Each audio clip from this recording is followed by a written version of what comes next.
a quick video tour of my 1999 BMW 528i wood-powered go-kart.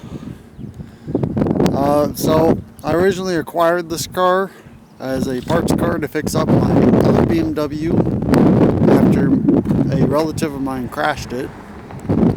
And most of the front end parts and some side pieces on the passenger side went to the other car.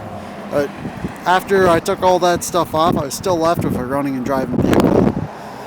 So I proceeded to make a 2x4 core support across the top, zip tied the radiator to that, and hose clamped the oil cooler to the radiator. Got some Chrysler minivan headlights on the front of it, zip tied to the core support and to the subframe. Still got the stock bumper on it, although I took the plastics off.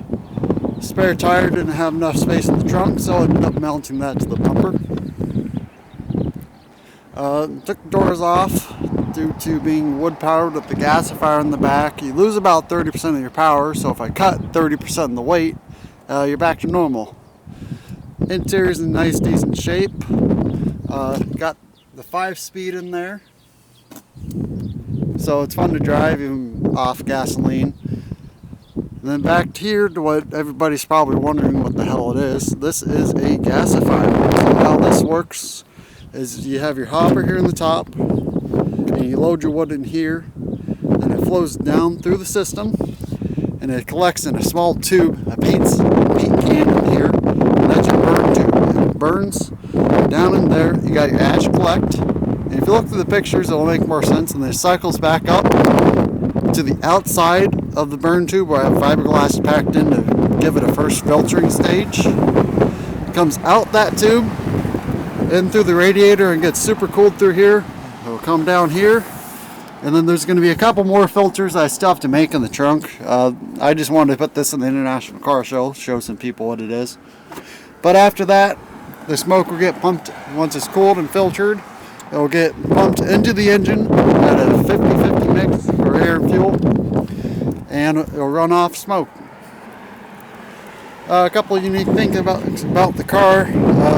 I got universal nuts. You just weld it on the end of your thread awl, and you got your universal nut fixed. Lawnmower battery.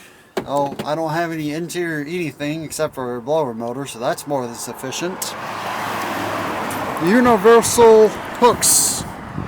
If you bend a hook, pull it, and just weld it to where you need, you got your universal nuts.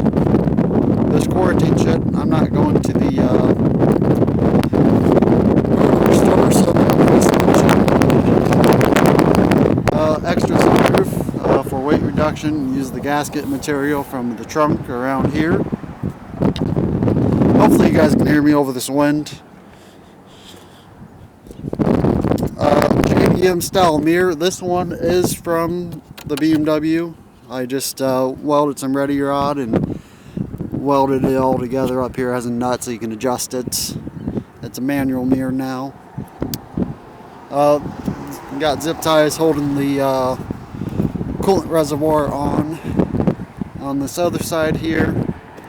This is a Chevy mirror from the 90s, which broke on my other truck. I figured it was big enough, but on here it's big enough, bigger than the one on the passenger side. So this concludes the tour. Hope you guys had a couple laughs and liked it. Have a great day.